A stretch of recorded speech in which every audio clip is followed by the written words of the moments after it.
Early in the morning I say, the sun is shining, get up as I go along. I don't want to put my head down. I want to be happy for what I found. I want to thank the Lord and say, Lord, keep sun to shine on me. And I know ain't nobody going to be greedy around me because I'm going to be happy. I say happiness is what I feel. That's how I feel. I got to work hard and pray. I say, everybody wants to run around. They want to make sense. I'm going to make them happy, I say. Hey, if you agree, you'll never be happy. I say, I want happiness in my life. I want to get a wife. I want a career too. I want to do what I got to do. There I'm making up as I go along. That means I'm happy, I say. I'm feeling good each and every day, cause I say, I listen to what the music says. It says, happiness, I bust to the string on my guitar. All that we have been. You with? The world is in a very stressful place right now. Sometimes it's our own personal issues that are affecting us, and sometimes it's the larger issue of the planet. There's a principle which says that God has the answer to every problem the moment it occurs. Whether we have an individual, personal problem, or we have a collective problem. Our mind and become the Sean that you're capable of being on this planet. The tower is about consequences. On that awful day, I remember having this outrageous thought. The one and only thing that I could do for this world was to be peaceful within myself. Of course, that was not peaceful in the horse self on that day, or on any other day. But I became resolved to try. Okay, the planes hit the World Trade Center. There is, in that moment, a plan that emerges from the mind of God, and that plan is for the healing of the world. However, God can't do anything except through people. He can't do anything for us that He can't do through us. God is the electricity, but we're the lamps. So, every single day we experience it, whether it's your private life or our planetary existence, is a reflection of the people that we have been. You with me? So if we want the world to change, we have to become new people.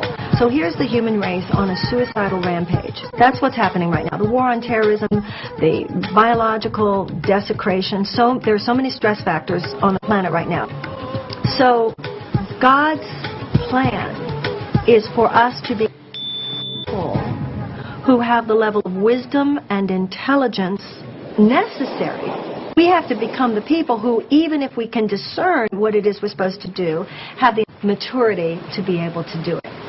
Unless and until we make a quantum leap inside ourselves, we can't be the conduits for the quantum leap that has to occur in the world. What that looks like in our lives is that we're all stressed out because we're being put through a very rapid... Yes? Our grandchildren's grandchildren's grandchildren need you to become the Sean that you're capable of being on this planet. Do you believe in reincarnation? Sure. Well, good to see you again then.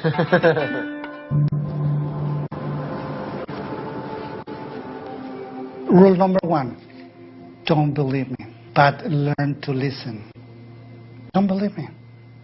Because what I'm telling you is just a point of view, how I see life. And it's truth just for me. But if you learn to listen, you will understand what I try to communicate. Then don't believe me, but learn to listen. Listening points to who you truly are, underneath all the things that continuously change. While you listen and do everything else. if you're in the present moment, and all the joy that's there becomes apparent to you. And so attention is that which is there when you're truly listening. The second rule is a little more difficult. Don't believe yourself. You know, your head is talking all the time.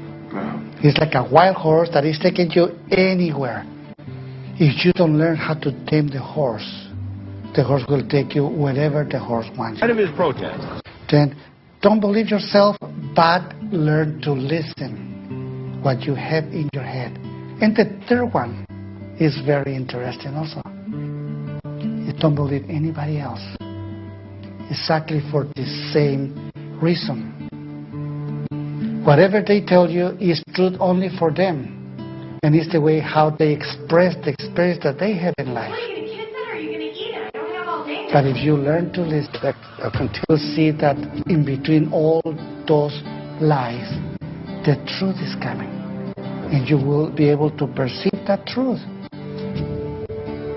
Then if you don't believe yourself, if you don't believe anybody else, if you don't believe me, all those lies will not survive, but the truth will survive.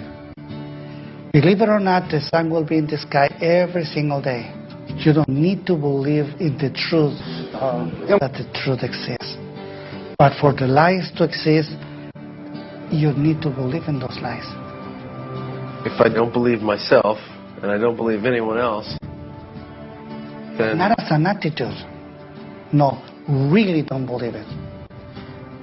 Not as a social position that you say, oh, I don't believe them. No. You're faking it. No, that need to be for real. But you learn to listen. That is it. Learn to listen. So how can I be a warrior for my happiness? The most beautiful fun of the warrior is to go and clean up the garden every day. Because you know someone will put a bad seed in it and it will grow. If you keep feeding that bad seed, which is lies and things that make you happy, that will grow, baby. You catch it right away. This is not happy, boom. And you forget about it because you continue in the now. And that is beautiful. Happiness is a decision I must make. Happiness comes from your perspective. I am more responsible for my happiness than I used to know. It's not about what's happening out there. It's about how I show up within what's happening.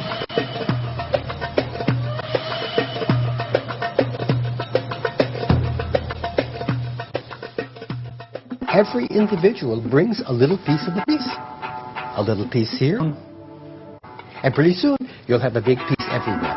But it starts with you. Developing your inner piece and then letting it out. The word I is probably the most frequently used word in the language. I am angry. I am American. I am this. I am that. That I is the greatest illusion. So if I'm not something, am I nothing? Yes, I would pronounce that differently, though. You are no thing. Now, there's a difference between no thing and nothing. Nothing is simply a denial. But no thing means there is a presence there, but it has no form. Hey, Shiny boy. Well, by the monk in training coming, huh? Are you meditating? What do you think? Can you teach me to elevate? You mean levitate? Action can come from the limited mind, and it's not usually skillful action, or action can arise out of the state of aware presence.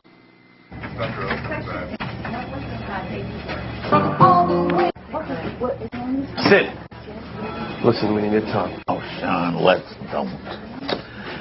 Well, you don't look ready. Look, I don't want to do the cattle call for extreme dating. I'm an actor. And how about a birthday party in Beverly Hills?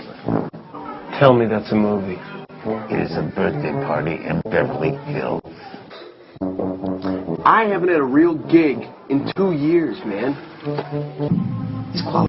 Look, kid, you gotta stick it out, that's all. That's called paying your dues. You know what? You're probably right, but I need a break, so I think I'm gonna go to Hawaii. Hawaii? The closest you're gonna get to Hawaii is looking for water in the toilet bowl.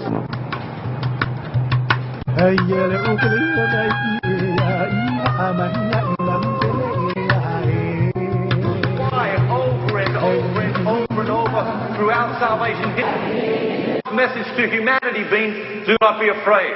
Two reasons. Number one, he senses that we are backed into a corner. He senses that we are afraid to step out and celebrate the best version of ourselves.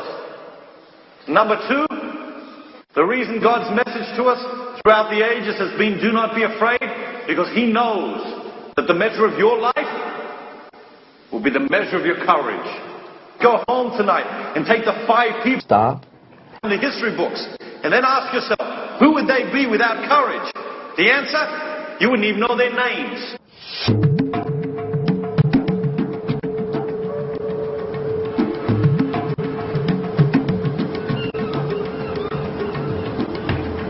From the beginning, he has claimed that he is a victim of an FBI conspiracy, a political prisoner. But in spite of his protests, Pratt stands convicted of the senseless murder, Yes, ma'am. robbery, of The end. an old white woman. Are you telling me that you learned to be happy in prison? I found freedom, my understanding of freedom. Out of all of my 58 years, I found it in the depths of the worst holes in San Quentin and Folsom Prison.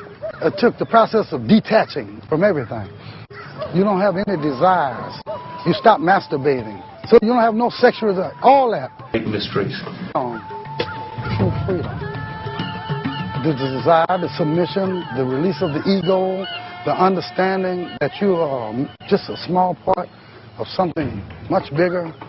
And once you begin to adapt your body, your mind, to these things, this external stimuli, all these things, understanding that we're all a part of something, that's a continuation of something, and you reach that balance, And how you're... that you would probably never feel from drugs, from anything else. I ended up in jail because of situations that were concocted by Richard Nixon. When they were judged by Congress in '76, that they were actually wrong, that they were criminals, and you had convictions out of that. They went to San Clemente, and we went to San Quentin. 1970s, a series of things began. A Senate investigating committee found that the FBI had a highly questionable counterintelligence program aimed at the Black Panthers, and that Pratt was a special target. My first 8 years of my 27 years in prison was in the hole in San Quentin and Folsom. And back then, those holes consisted of just empty cells, but very inhumane and very... It becomes tragic. These are the most intelligent beings that I've ever encountered in my life, ants. My first couple of years, I was always guarding against the ants, you know, because my toilet was a hole in the floor, you know. And they would crawl out of there, they would come, and they would bite. So after a while, I realized that this is their world. I'm just here, and why am I killing them? You know, just let them continue to bite me. And once I submitted to that situation, they stopped biting me, and then after a while, they started bringing me things, like little crumbs and whatnot, that I could eat. And then that caused me to thank them. I was so grateful, because at that time, guards would not feed you. Sometimes, I was on bread and water for a long time. It was just a good feeling of gratitude that I think opened me up and made me reduce my ego. That mission to reduce yourself, because you got this macho, you above everything, you can fight anything, you know, and now you're being made to submit to this tiny creature. And then you learn so much from it. That really had a big impact on my life. I began to meditate and to do certain things that was later told to me to be a part of the transcendental meditations and the astral projection. What we do. These things that I read later.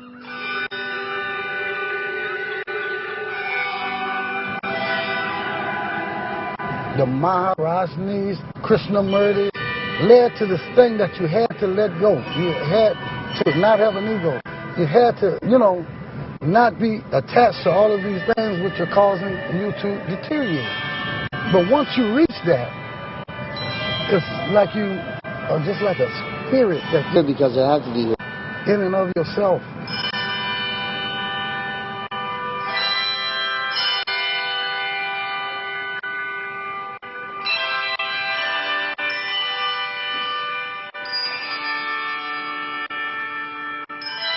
If we look into the wisdom tradition of Buddhism, they managed to condense the reason for all unhappiness into one word. And the one word that they came up with was all unhappiness comes from this. And the Buddha said that all of our concerns about self can be put into 8 things: praise and blame, loss and gain, pleasure and pain, and fame and shame.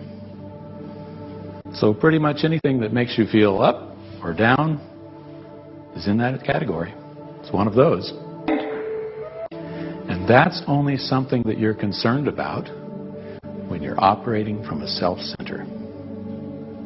Now here's the catch. You just learned that whenever you're self-conscious, you're proceeding in the world from your thoughts.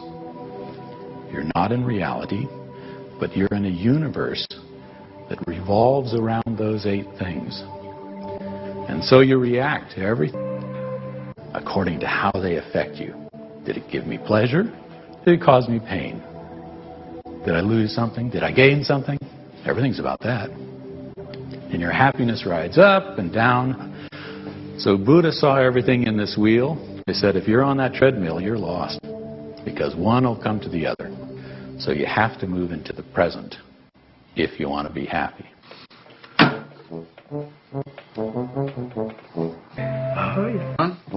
Grass and leaves.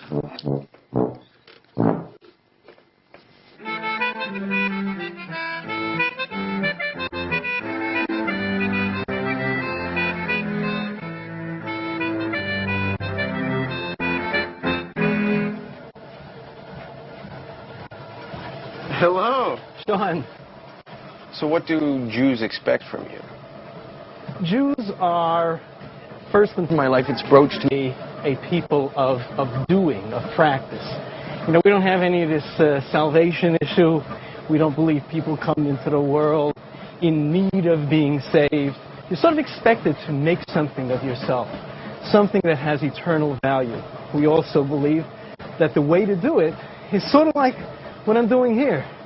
You don't become a powerhouse by willing it or by wishing it. You have to make small increments in your life. The big picture is making something of yourself in this world. How do I do that? You study.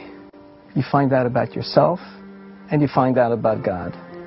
Anything that He asks us to do has to be for our benefit, because He wants to make us happy. That's what life is about. That's why He created us. It's all about happiness. I function in your life. Oh, let me love in a holy, holy way. We love, let me love in a holy, holy way. Oh, let me love in a holy, holy way.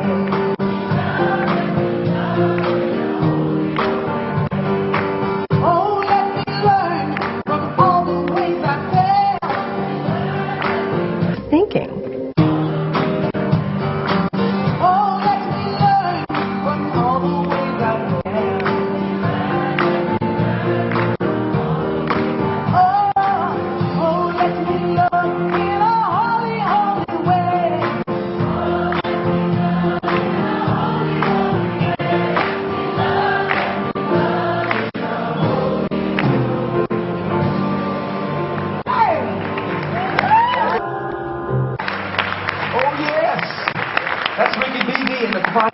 The Agape International Choir with a wonderful house band. If this is your first time, just stand up. Welcome to Agape. Peace and blessings. Life is hard until you die, but bliss and ecstasy, joy and harmony, these qualities are potent and powerful. They may be subtle, but they're potent and powerful. We starve ourselves of real love. A heavenly choice, extending the good that you know. You discover that even the circumstances and the situations begin to meld because they are the coagulated thought forms that we all agreed upon. Because your conscious awareness of the all good is stronger than that circumstance. It begins with your awareness that you have the capacity to choose. You become more and more aware of the fundamental harmony of your being. Say, in this moment I make a new choice. I choose heaven. I choose to extend my good. I can think independent of circumstances. I am duly empowered God to anchor heaven on earth. Are you with me? Agree with each other. And let the celebration begin.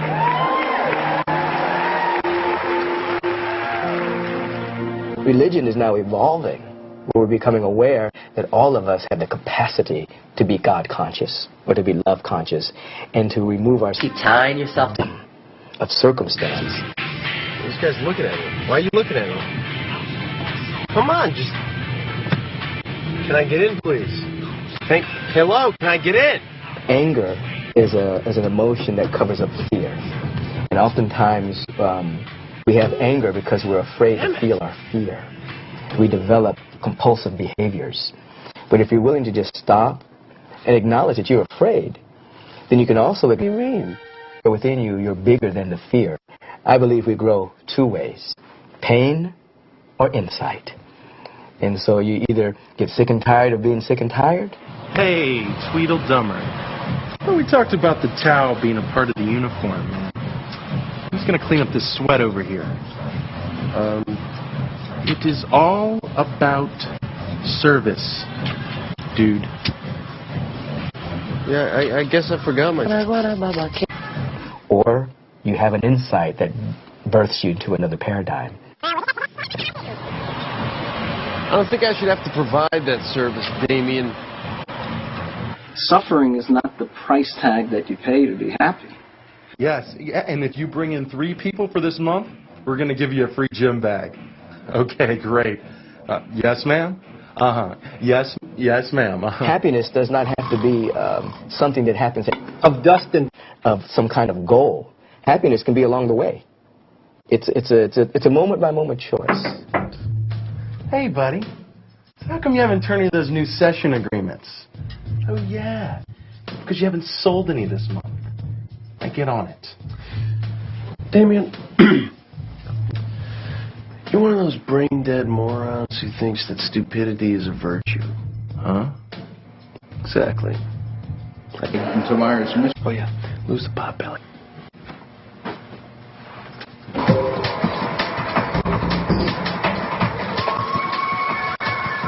If we ever want to be happy, we have to make sense of suffering. We have to realize that there's something in suffering that adds to the meaning of life, that helps us and allows us to be and become the best version of ourselves. And that is one of the great mysteries we have to delve further and further into. But an individual who's living a purposeful life, which means the gifts and the talents, the capabilities, the intrinsic joy, compassion, love that is within us, when you live to let that come out, you find that you achieve goals and you do tasks, but they're a subset of a larger way of living.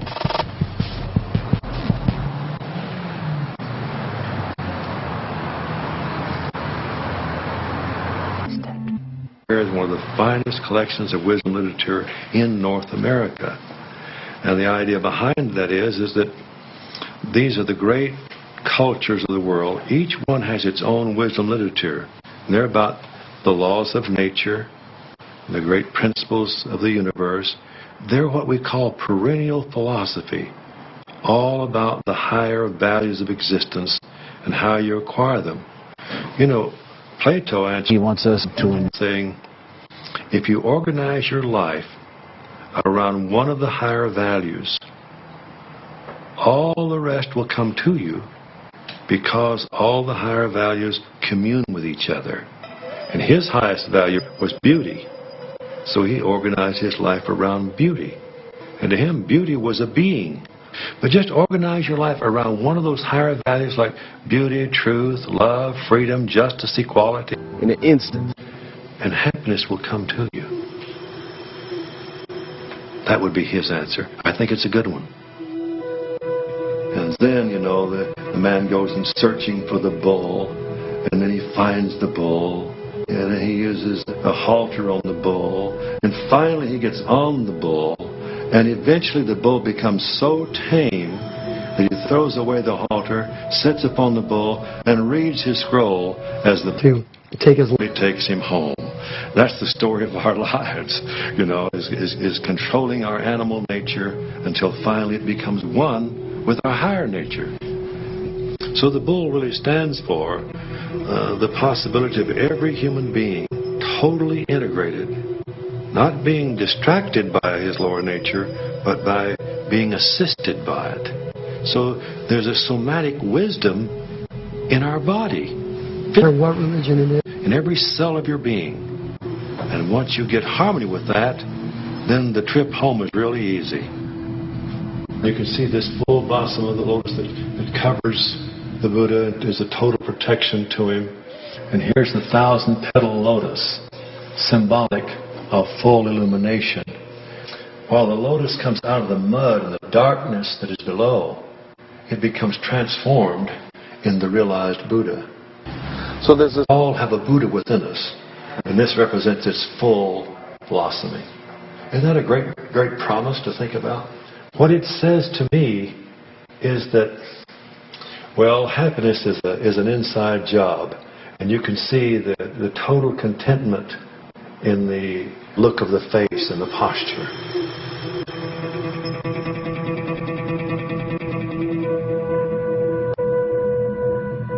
God with the soul. I never have any money, and I want money. Oh, you want money? Yeah. You're coming to the wrong guy. If you wanted to release your attachment to money, I could help you do that. Will that bring me money? No, that will bring me money. Do cars bring people happiness? Of course. For how long? For how long? A couple months.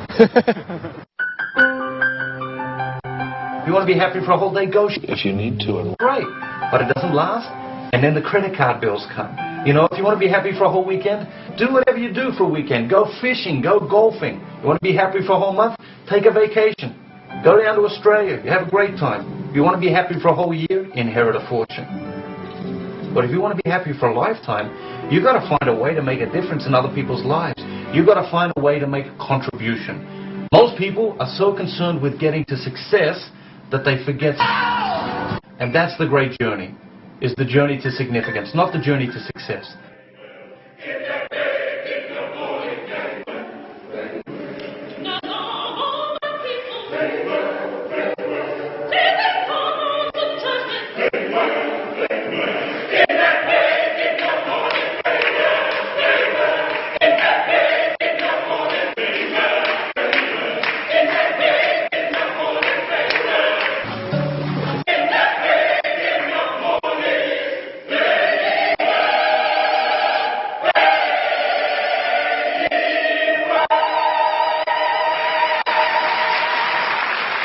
I don't know what would happen to Hollywood or what would happen to athletes or what would happen to movie stars if folk were not groupies anymore. I think the industry would still succeed, but I don't know if people would hold it in the kind of esteem that they real. But imagine people just following folk, and that's what they do. They follow folk trying to be like them. And maybe we need to have everybody understand that you are a unique creature made in God's image and fashioned after God's likeness. And if you just develop into being the best that you can be, that's better than a false anybody else who you can't be anyway. The reality is, In humanity, there is a desire to want to worship. What we do is misplace who ought to be worshipped. Is a modern Other people who do what we find difficult to do, and we live our lives through what they do, as opposed to recognizing that they don't deserve our worship. The only one worthy of worship is God, because God has made all of us and given us any ability or capacity or potential that we possess. And so we ought to be thankful for whatever it is we are privileged to achieve, because if we hadn't been given what we were given, we would not have been able to do that anyway. As many religions. Jago, jago.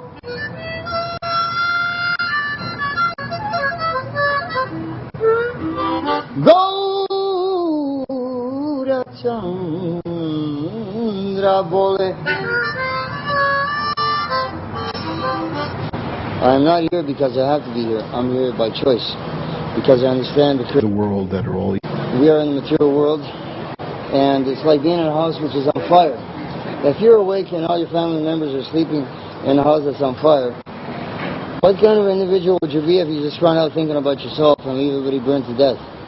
If you can't help somebody, don't hurt them. We're all suffering enough already. Give people more respect than you expect for yourself. And if you got nothing good to say, shut the up, put a harmonica in your mouth. That's why I do it. So I don't want to. I feel. That's it. Wake up, sleeping soul.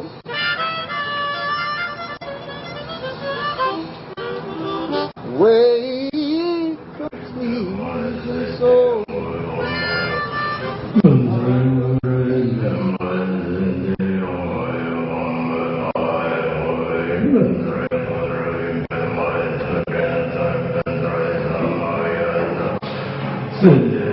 Again, living in the now.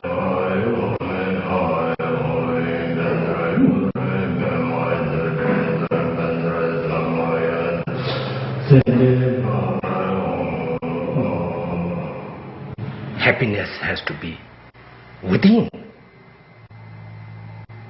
That being the case, what is important is to know, okay, I have been working all these years. Specific answers. I've gone to college, I got a degree, I tried to get a job, but still, I'm where I was.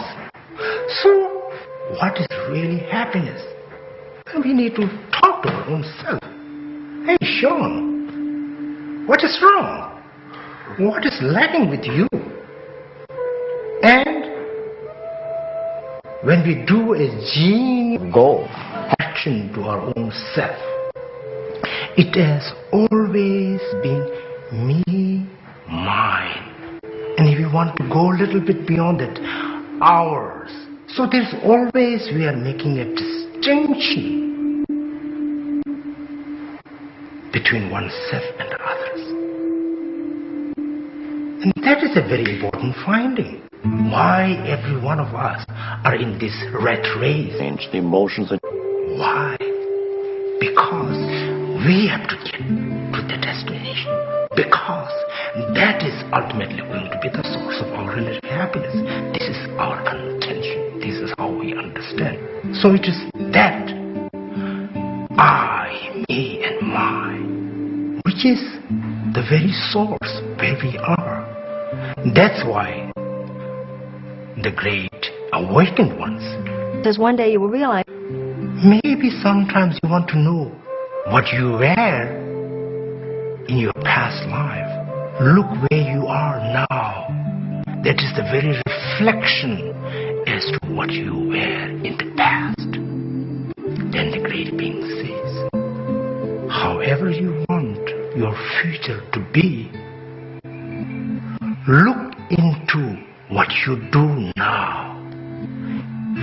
You'll find need to reorient, restructure very pattern of our thinking.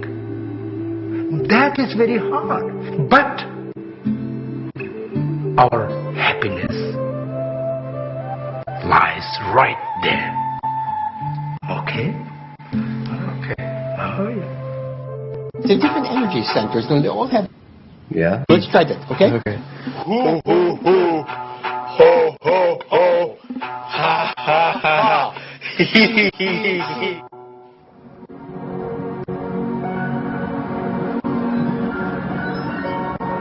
Hey, Austin, what was that quote from Goethe?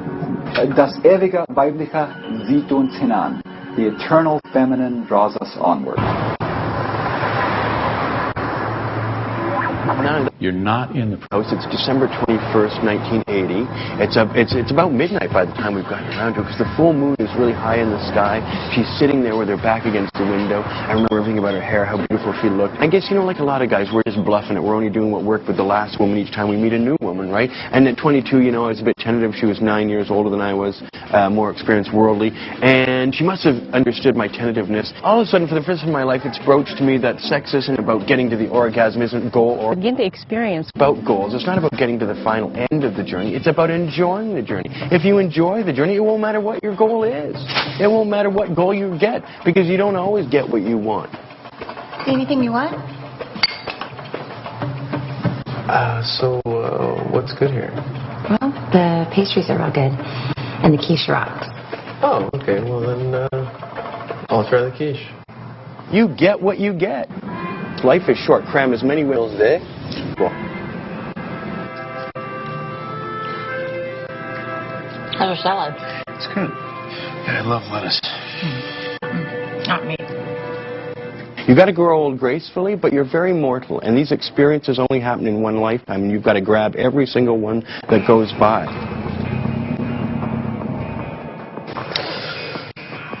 Do you want to watch a movie or anything?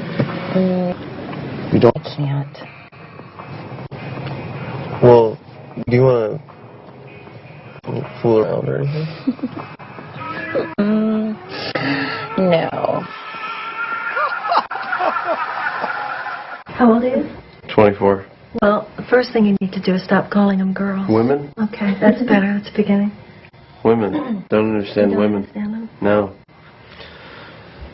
I mean... Oh, you do.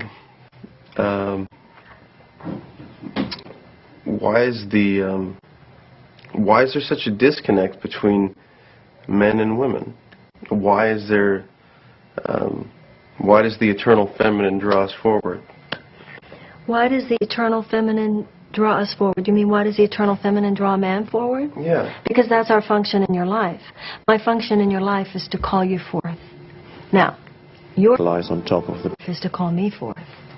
That is what men and women are here to do for each other. In the Course in Miracles it says, you think you need to understand a person to know whether or not they deserve your love. But the truth is, unless you love them, you can't understand them. The reason you don't understand women is because you're not loving them enough yet. Every woman is worthy of your love. I'm not saying every woman you're supposed to have sex with or every woman you're supposed to have a romance with. But I need to figure something out. Is to love every one of them. And if you stand in front of a woman, your thought, it's all silent, it's all telepathic, it's all subconscious. If you, when you're just sitting in front of a woman, your thought is, I know you're gorgeous. You might not be showing to me at the moment, but I invite you, because I know that that, as you said, eternal feminine dwells within you, and shower me, baby. If that's your thinking, that you really invite, and then you become... show you how beautiful she is, then in your presence she will. The issue is not how to understand a woman, it's how to love a woman. And that's true about everything in life. And you'll have so much power and you'll remember that I told you that. That's good. That's really good. That's what older women are supposed to do for younger men. We teach you the secrets. The aliveness in my body.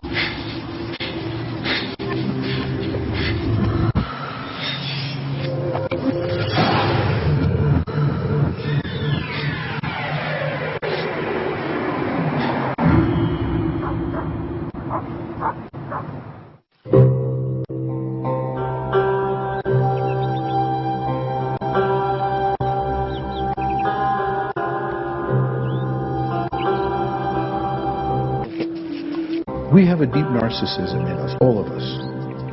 We have much too much self-love and not enough love of other people. In fact, our self-love gets in the way of our really loving anybody else. Narcissus, if you may remember your Greek mythology, was a man who couldn't love. He refused the love of the nymph Echo, and for that he was cursed by falling in love with himself. After that curse, he came to a lake, his reflection in the lake, and he was so enamored of his own reflection, he couldn't look at anything else. And so he sat looking at his reflection and starved to death. And eventually he was transformed into the flower, the Narcissus. Now the scary thing is, we're all a little bit like Narcissus. We starve ourselves to death from real emotional nourishment. We starve ourselves of real love. There's two levels of what you want at the personal level, at the physical level, and then there's what you want at the soul level. The question is that you would ask the cosmos is, which one do you want the cosmos to listen to? To what you want on the personal level or to what you want on the soul level? So what we choose for our personal desires, what we think is so eminently important to us, when we actually experience it, we discover isn't. And that's the journey of every soul, regardless of age, no matter where they are. How many people said, if you believe scholars, if I could only get X amount of orgasms, if I could only have it happen a position just like this one where my everything was touched, then it would be perfect. And then you get to that moment, and it isn't. Because there's always something greater than that in an infinite field of possibilities. You have no way of being able to tell the infinite what is your greatest good. You don't even know it. You wouldn't even recognize it. Your honest audit.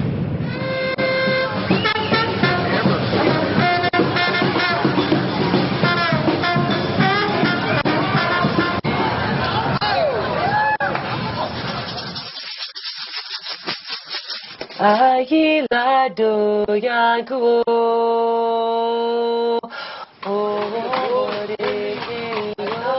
ayaba oyade mari oyan saloro shokoto agilo dayan kuo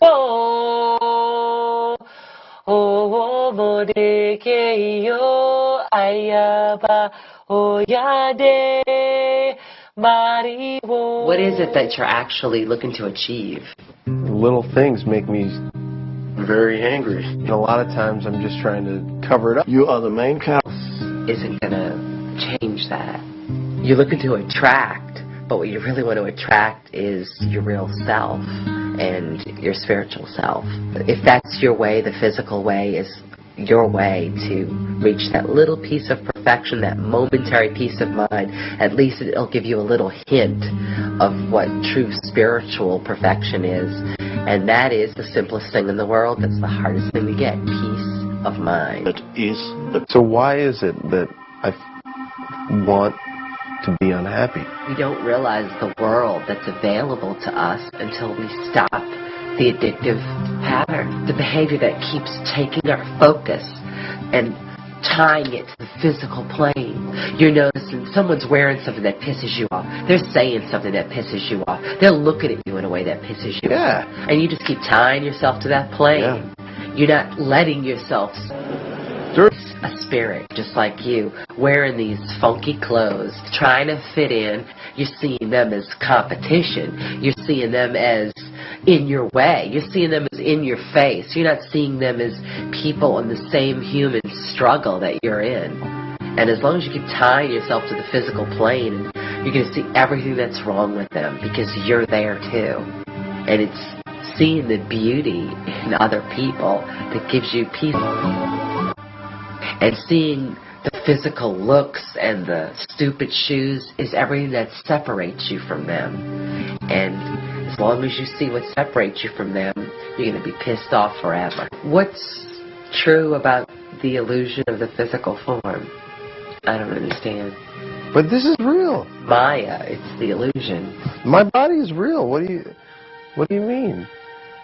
A bunch of electromagnetic energy. Look like a shirt and a flesh and eyeballs, And when you see through that and you start looking at people in a spiritual form, you realize you're not alone.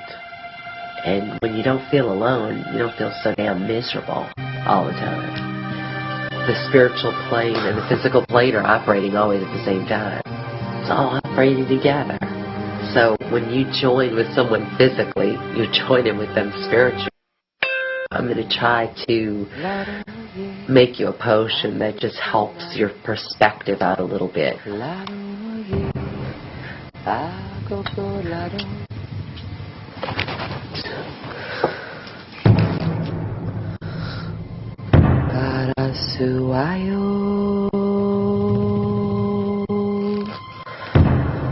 Oh, mañana agora mama kenyera boe.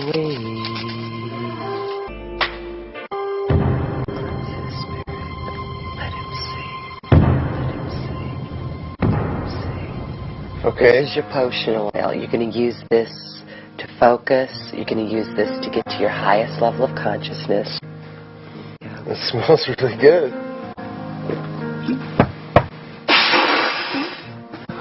Let's work a little faster.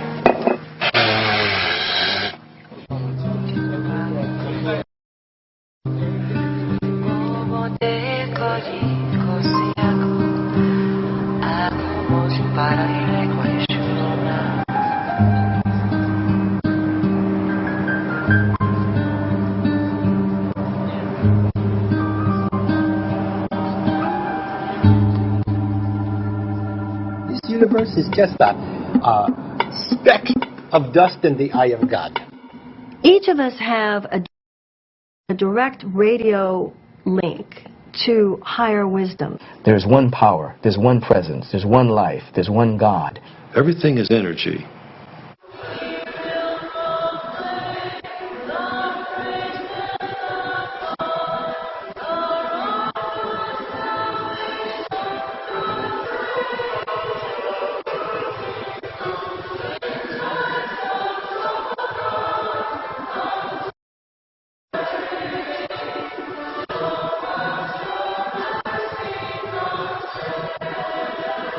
So I want to know, what do you remember of me as a child?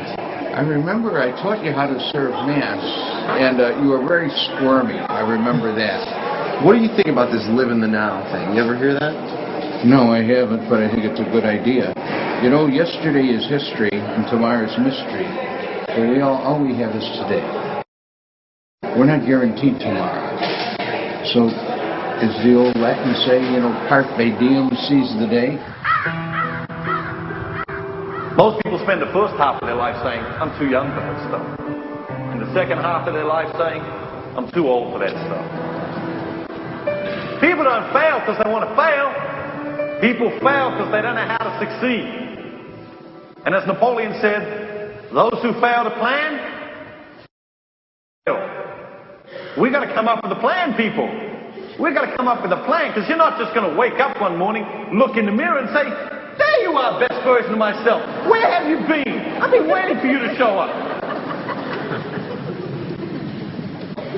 We've got to come up with a plan. And how do we do that? We've got to get into the classroom of silence. We need silence. You're not going to discover the out there in that crazy, noisy, busy world where we wake up to clock radios and listen to radio while we shower, watch television while we eat breakfast, listen to radio in the car on the way to work, listen to radio all day over the intercom network, make phone calls, get put on hold, listen to radio. We got Walkmans and Discmans, we got TV demons, we got cell phones, pages, internet, CDs, TVs, DVDs, iPods. We got so much noise we can't even hear our own thoughts. And you're not going to find the best version of yourself out there in all that noise. Only when you're willing to withdraw from that noise and step into the classroom of silence will you discover the best version of yourself. You may call it love, you may call it compassion, you may call it bodhicitta, whatever you may call it. Literally speaking, that basic goodness, try to recognize that. Alone is not going to work. You have to nurture it. After nurturing it, then widen its horizon.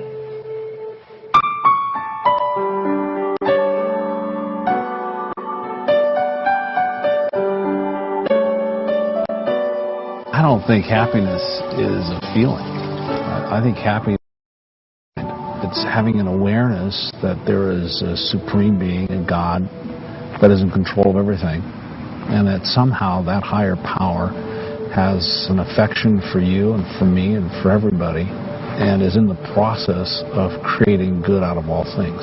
I believe that Jesus wants us to experience the relationship with other people. I think he wants us to enjoy this creation that he made for us. He created this spaceship. That's what it is. It's a spaceship. And we are stuck on this spaceship. God created it. He designed it. He put us here. He put us here for a reason. I know that. He put us here to experience the spiritual realities of faith, hope, and love, and to share that with as many people as we can. And how we do that will depend upon the specific task that he has given to us as the individuals and the reason he made us. How do you know that you've accepted Jesus? How do you know that you're going to heaven? How can you be sure? Well, you can be sure if you've confessed Jesus as your Lord. You're saying that you could have salvation in a moment, in an instant. That's all it takes. Mm-hmm. Yes. And up to this point. Correct. All it takes is 1 second. Bam. Correct. You're in heaven. Yeah. When people ask me, am I religious? The answer is, of course not. I'm just a Jew. And I'm a surfer. And I just believe in God.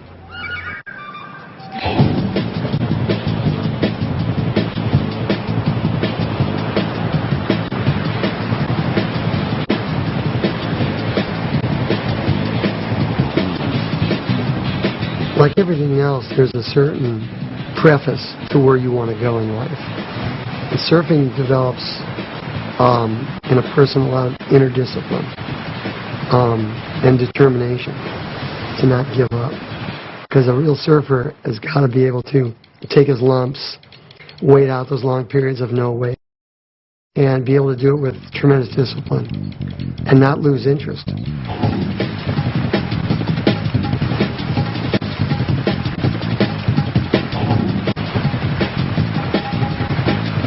Part of a religious quest is to keep that focus. For a lot of people, it's difficult because they don't have the inner discipline to do it. Not because they don't want to. They don't have the desire that can burning day after day. For people to maintain that high level of interest in anything, it's not just religion. Whether you're an actor, whether you're an artist, it's very, very difficult to do. Surfing is something that keeps you absolutely focused. When I'm not surfing, I'm getting in shape, getting ready for the next swell. It doesn't matter what religion it is. It doesn't matter what you're pursuing in life. It is to not lose focus.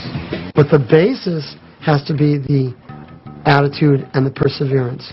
The ability to wake up every morning and just plug away as though nothing in the world was mattering except your own pursuit after that religious experience.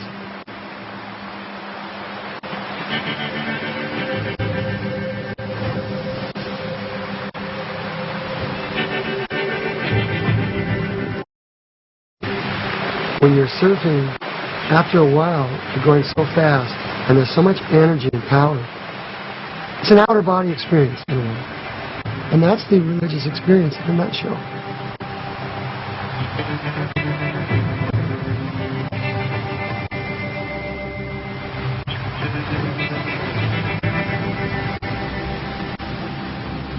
So there's this story in the Western monastic tradition, which is also Buddhists have. They're walking along, and then they come to a river, and the river needs to be crossed. And then there's a woman that appears at the same place at the same time and says, can you help me across? So one of the monks picks her up and goes through the river and puts her down, and then the monks continue walking. And about a mile later, the monk that didn't pick up the woman says, brother, I was so surprised you touched that woman. And the one who picked her the river said, but brother, I put her down a mile ago and you're still carrying her with you. So it's natural for us to be attracted to another person, to have the desire for family or the desire for intimacy. And in some senses, monks are about intimacy too, but they're about intimacy with God. They see this as the interpenetration of God with the soul. Praise the God Almighty, to His Son Jesus Christ the Lord, to the Spirit who dwells in our hearts, both now and forevermore. To a potential monk, I mean, what do you tell them are the advantages? Well, obviously the advantage is that you find a life where you find meaning. That's the main advantage, I think, don't you? Well, is the pay good? Of course, there's no pay, but the retirement in this world. Can you get out? You mean like leave? Well, I mean, maybe take a year off, like a sabbatical, and not be a monk for a year, and then come back. Well, it depends what you mean by not be a monk. You know, we've sent people off to study for a year, but they're still a monk. So you mean like just sort of suspend your vows for a year? Yeah, I don't want to follow the rules for a year. You can take a leave of absence from this life if you need to and want to, but then you have to be honest what you really want.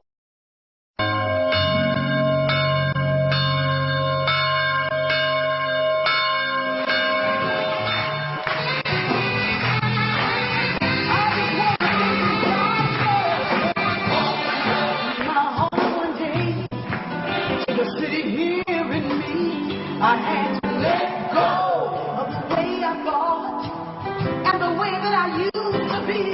And so I pray for love and I pray the city shining everywhere. And I let God lift me up far beyond the toil and despair. God is my present help, even in my time of need. God's hand is there for you, even when you don't believe. Right now, open up. You mentioned that you didn't call God God, you called God love, beauty. But I did notice in the service tonight that you do use the word God now. So when, after your transformation, did you become friendly with the word God? When I say the word God, I'm speaking about life. I'm speaking about love, the love intelligence that governs the universe, and that each of us are incarnations of this presence. So the word to that meant some kind of man in the sky that judged you, that had chosen people. But once I understood that God was not that, it became very easy for it to creep back into my conversation.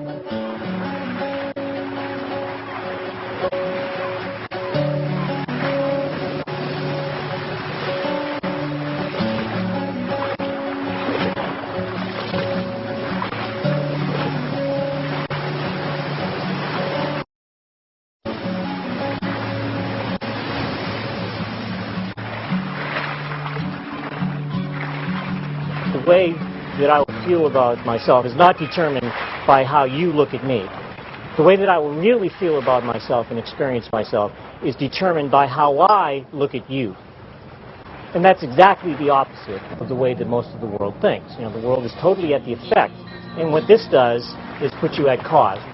It's like there's only one ego appearing as many. So selfish. Or, in other words, there's only one of us that thinks that it's here. Yeah. You know, and you're it. If you go through life, you know, judging and condemning other people, having negative thoughts, all that you're really doing is sending a message right into your own unconscious mind that you're guilty. It's like A Course in Miracles puts it, you know, forgiveness does not pardon sins and make them real. It sees there was no sin. And in that view, it's forgiven. We're taking responsibility for the whole thing. We're realizing that the universe of time and space was not made by God, but that it was made in this seeming separation from him. And thus it's not his responsibility, it's our responsibility. So now we can forgive people not because they've really done something, but because they haven't really done anything, because we're the ones that made up the whole thing in the first place. The way it started was I was meditating in my living room, and meditation, I looked over at my living room couch, and there were two people sitting there. And they identified themselves as ascended masters. And the woman said that in a previous incarnation, she was St. Thomas, one of the original disciples of Jesus. And the other guy said that he was Thaddeus. He was also one of the original disciples of Jesus. And the major teaching that they would eventually get into is a modern spiritual guide called The Course in Miracles. The voice that is the voice of Jesus. And according to them, the Jesus that they knew 2,000 years ago is not the official version. This is not your parents' spirituality.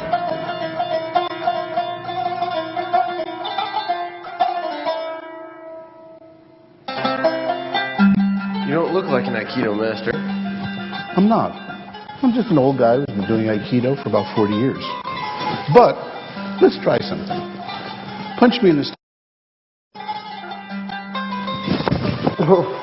So that's a taste of Aikido. Okay, you're good at that. Well, it's a little taste. I've been doing it for a long time. But I heard you're actually a Sufi. Yeah? So what's the difference between being a Sufi and being a Muslim? Sit down. Let me tell you about it.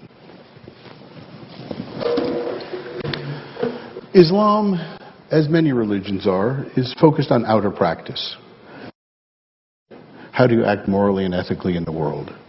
Whereas Sufism is like the world's great mystical traditions, it's about inner experience.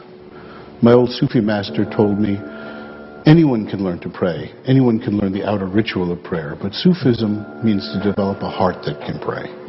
There's an old saying in Islam, a revelation through the Prophet Muhammad, peace and blessings upon him. God says, there are 70,000 veils between you and me, but there are no veils between me and you. Those 70,000 veils are actually veils that we put over our own souls. So the light, the joy, the happiness, if you will, of the soul is not available to us.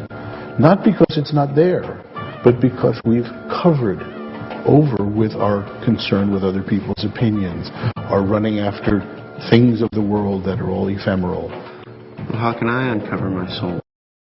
Veil by veil. Try saying Bismillah before you act.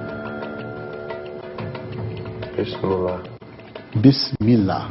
Bismillah. B is in. Ismi is name. Allah is God. Bismillah. Bismillah. Yes. And not the word, of course, is important. The meaning is important.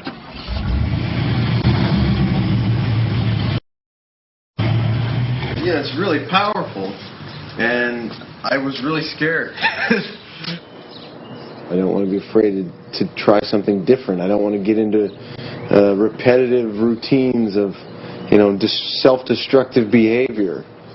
I'm just sick of, being pigeonholed by myself or by other people. I want to be free. I feel so limited. I feel so small.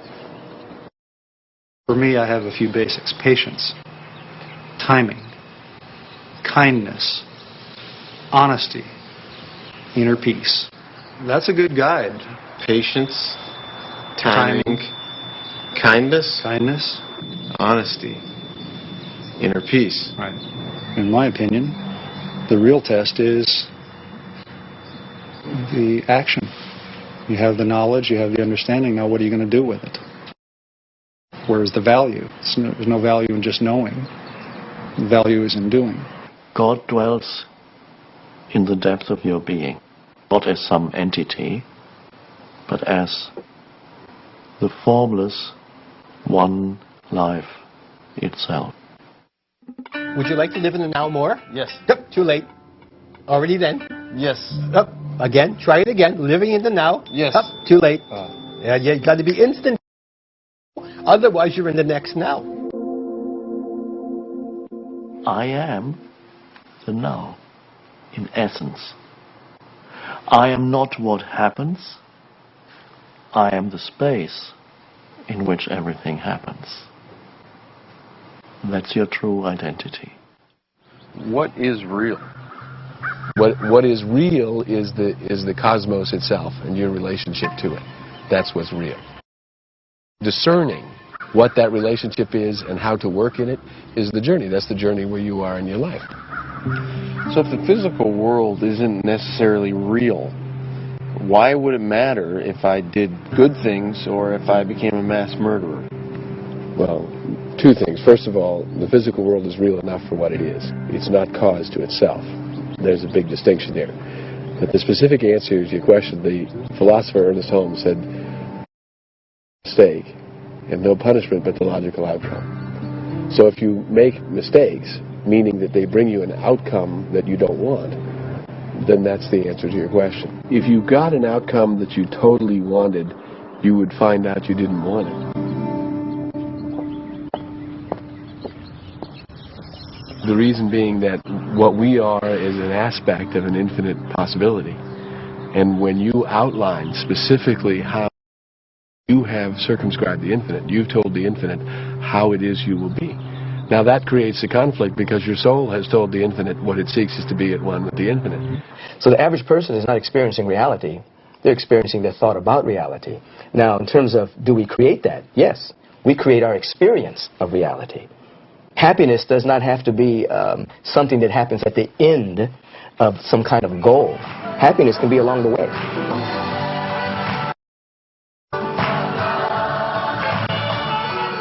It's a moment-by-moment choice. It has nothing to do with circumstance or situation. It's a dimension of your being. When an individual is living to release life energy or to release their talents, happiness expands. Joy expands. Because they're in sync, I believe, with the fundamental harmony of the universe, which is to express itself.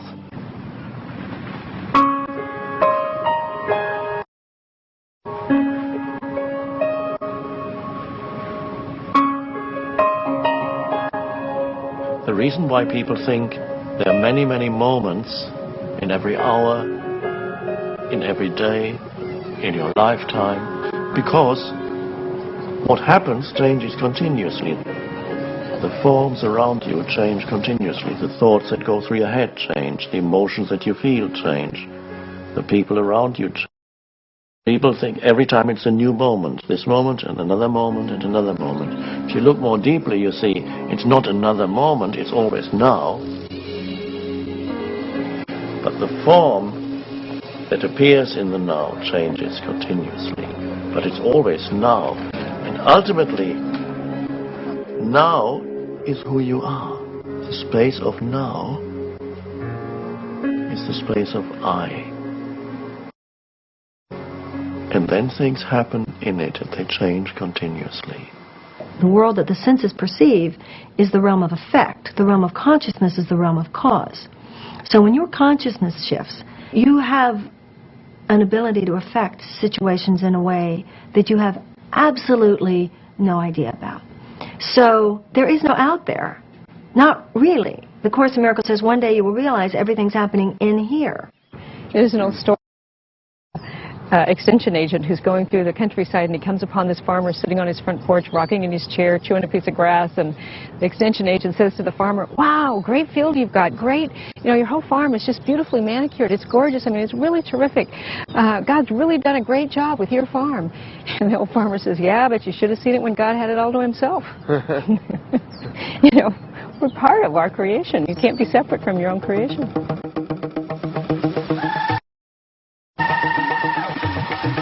Stop fooling around. Stop fooling around.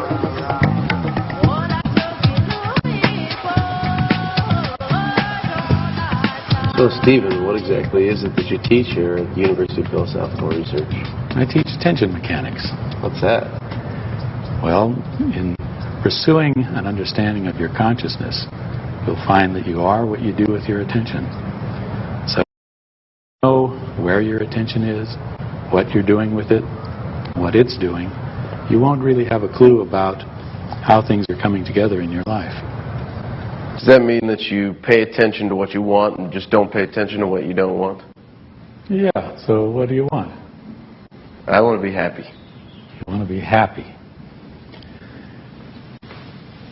Would you be happy just thinking about happiness? No, I just want to be happy. Well, do you know what happiness is? No. So we can forget about the whole universe of thoughts. We don't have to look there. If you want real happiness, there's only one place to look. Look in reality. Now, do you know when reality is? Yeah, it's right now. It is now. This is a slippery problem, because now is not when you think it is. Come here, let me show you. Let's use this chalk. Okay, catch. You caught it. So you weren't thinking while you were doing that. You had to be present to catch that. If you had tried to think to catch it, and the reason you can't do it is because the thought is always half a second or more out of phase with reality. That's why you can't drive and think. Have you ever tried to think when is the right time to turn the car when you're going around the corner? No, you can't do that. You can't do it. You can't do it. And the reason you can't do it is because you're not in the present moment. So only part of your actually gets to the present, actually is in reality. And your attention is what places your mind.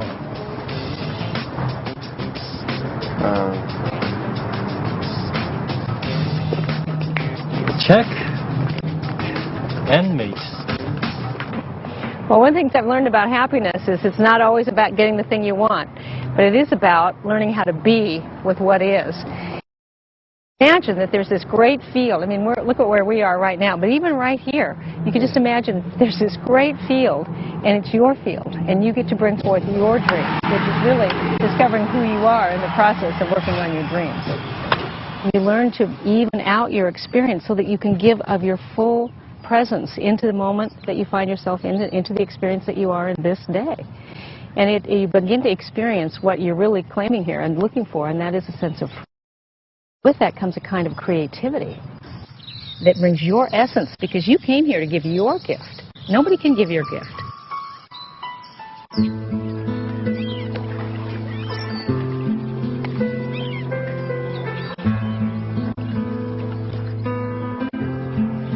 When I had been in my darkest moment, I happened to read The Power of Now. What Eckhart Tolle had to say about happiness had been the impetus to go on this journey. Vancouver to meet him. You were there on a park bench for 2 years, and you slept on the park bench? Rarely, but I did spend most of the days on park benches in parks, different parks in London. Did you eat 3 meals a day? No. 1 meal. Okay. Oh. As you sit here, is it possible for you to simply watch what's happening around you without adding any interpretation to it? To just be present with what is. And you get a taste of what it's like to be on a park bench, further needing to be added to this moment. The sounds, sights, people, the sound of the water, the light. Just allow it to be as it is. With that comes peace. You don't get continuously drawn into thoughts and emotions and reactions. You're the wider space in which all these things happen. You're the awareness behind it, without which none of this would be here. It would just be atoms and molecules in space. You are the awareness that enables this entire world to be. What about the search for meaning? Now, you notice that just a moment ago you were in that state of alert presence. It never takes long for another thought to come in and ask a question, because thought cannot tolerate the state of presence. You don't have to be dominated by your thoughts, because thoughts can obscure the aliveness of life at this moment. Why didn't I know this? It's a deep-seated habit identified with thinking. It's the human condition, which could be described as lost in thought. Because up to now, evolution has been unconscious. It was automatic. But now evolution is consciously chosen by a species, and that's a revolutionary thing. And you are part of that. What about pain? I mean, physical pain of losing someone. Most of the human pain is psychologically created. There's an enormous amount of psychological pain, suffering, I call that. When suffering goes, and there's a possibility for humans now to live without suffering, that is a possibility. There may still be some physical pain. It may be that you get toothaches or bodily pains from time to time. Suffering is another level that lies on top of the pain. Suffering implies a story, a little me that is unhappy, a mentally constructed entity, a little me that has an unhappy story that is its identity. And that creates an enormous amount of suffering. Not only do you make yourself suffer, you make people around you suffer. To be at one with life is to be at one with the present moment, because that's the life can be found. You cannot leave the space of now. That stays with you, whatever you do and wherever you go. Your life has never been not now and will never be not now. Are you making the present moment into an enemy some way, internally, through thinking about something that's nothing to do with now? I need to figure something out. Well, first of all, be here fully. And then whatever is needed in your life comes. It comes out of the power that dwells in the present moment, that most people overlook. There's an enormous power here, which is the power of life itself. And most people look for something and ignore this. And the power of life itself is inseparable from who you are in the. Many times you will forget. But the moment you realize that you forgot, there's the possibility of saying, yes, I lost the present moment. And there's the possibility of choosing to re-enter the present moment. The first thing that happens when you re-enter the present moment, you become more aware of sense perceptions. You suddenly, there's a greater alertness. And then you become more aware of the aliveness in your body. Then, it's like the entire vibrational frequency of your body shifts when you become present. It's a different state of consciousness. More alert, more alive. And many times you will lose it. And then you'll remember, that's good enough. Now then, don't believe the mind when it tells you, you can't do it now. You can't be bothered with the present moment. Those are just thoughts. There's no need for you to follow those thoughts. Just to watch them. They're thoughts that the mind throws up. You don't need to believe in them because they're not true. When the mind tells you, you can't be present now because you've got too much on your mind, then you can say, let's see if that's true. Then you feel there's an aliveness in my hand. There's an aliveness in my body. There's beauty. And you become present again. Alertness, the alertness returns. And when there is time to think, then you think. Then you sit down and say, let's think. What plane am I going to catch tomorrow? What time do I have to go to the airport? What do I have to do now? Pick up the phone, make a phone call? Fine. That's beautiful. You're not losing yourself in future. It's practical matters. And once you've done the practical matters, you've thought about, you've planned your next week, then you come back to the now. The inner transformation is not really about finding lots of answers to your questions, but finding a new relationship to thought, where not every thought seduces you anymore. And if a beautiful girl runs past and you find yourself, you don't have to think, oh, I shouldn't be watching this girl because I'm spiritual now. No. If you can let go, just for a moment, not for the rest of your life, just for this moment, let go of the need to understand anything, so that you're truly present in this moment. It's just right now. Just what is. But don't forget yourself, because you are the consciousness behind. You are the space, the presence.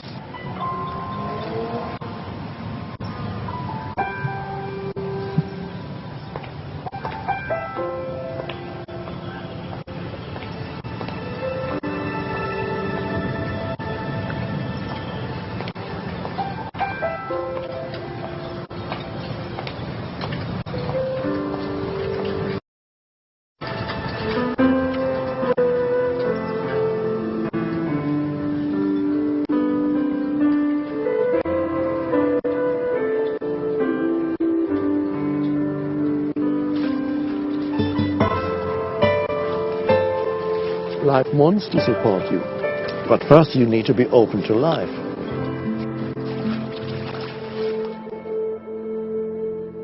What I like to do is live in and wait for everybody else to catch up, and that is less stressful.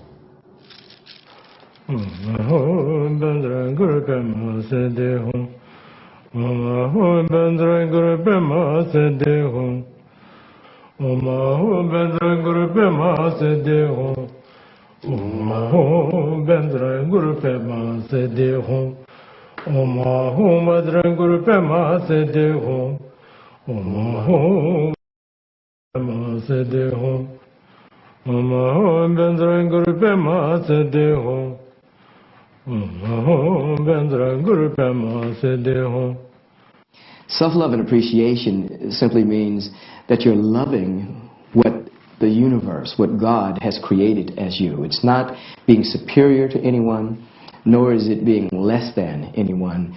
It's understanding that you are a unique expression of infinite potential. And so, if you don't love what God has created as you end up inhibiting this life energy that wants to express through you.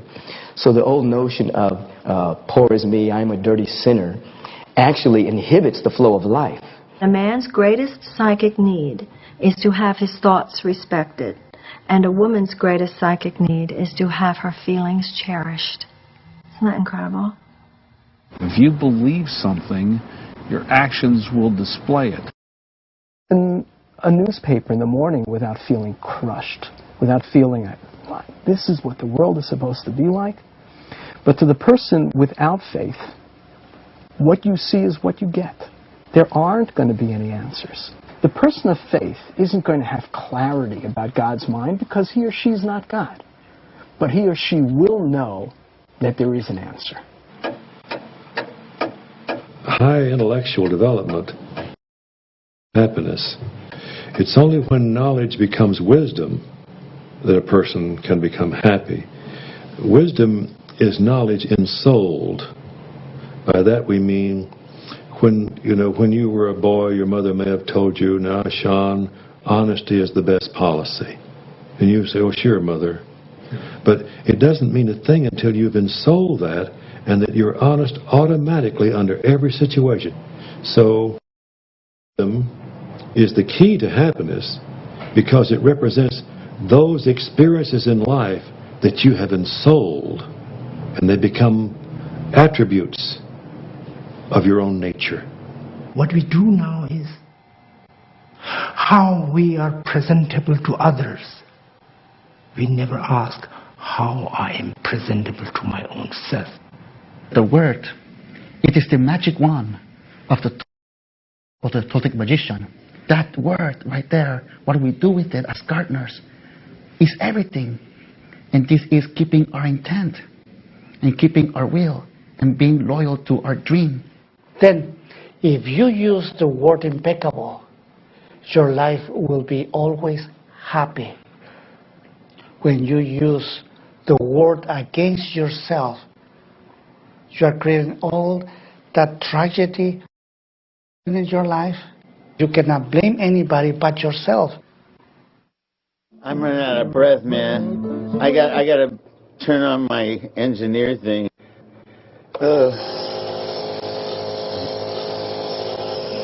I know you thought you were going to die when you came out of the hospital, sir. Are you happy that you're still alive? Let me turn this sucker off. And let me think on that question. Am I happy I'm still alive? Yeah. I think I can be. I can get there. If I haven't got the breath of life, there's nothing to be happy about. Happiness is being. Living and letting live. And loving yourself.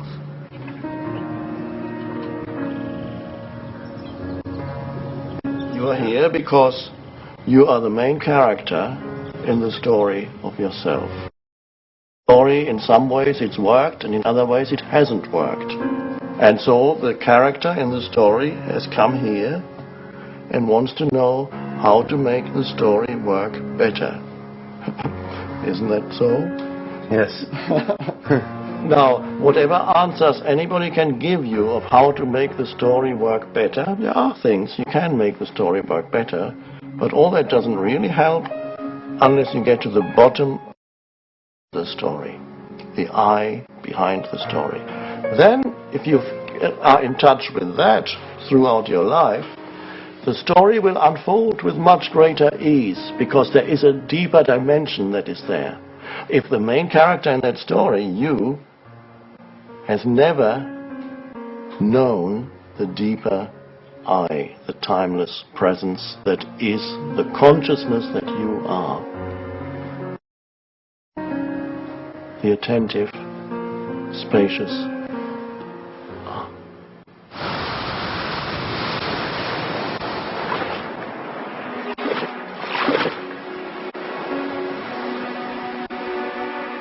As you build your dreams and you say yes to learning to live a life that is negotiating between this kind of real high and this real low, and finding your balance and bringing into an appreciation each and every day, you'll have some ups and wins and losses. And as long as you're holding that my dreams, bringing forth my dreams in the best way that I know how, what I get to discover along the way is really who I am. And what I'm really bringing forth is more than that dream. I'm bringing forth the gift of me.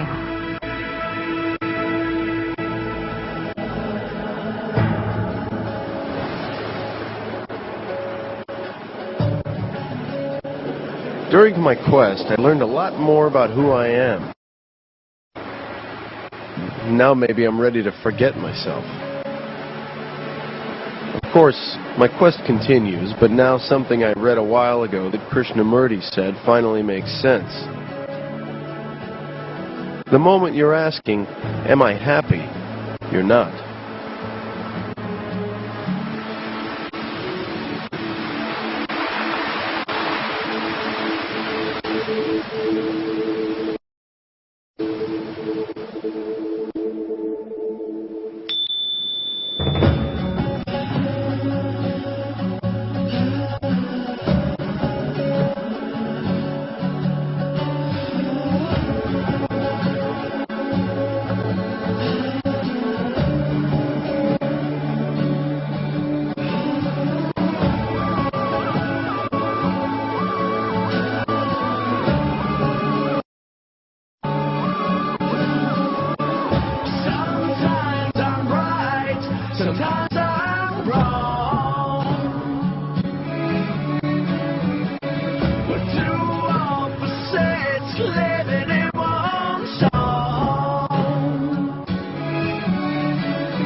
No.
begins. A life full of sins. No matter what I did, I couldn't seem to win. Never had a clue that I had to look within. I'll take you back to the places that I've been. Couldn't survive without thick skin. Pushed as a kid, pulled in every direction. Trying to make friends and make connections. Couldn't cope with the feeling of rejection. Sought approval, love and affection. No one listened, like I didn't have a voice. Told what to do, lost my freedom of choice. Parents, teachers, the media play its role. I'm tearing at my heart and grabbing at my soul. The voice what I acquire is the chain. My enemies when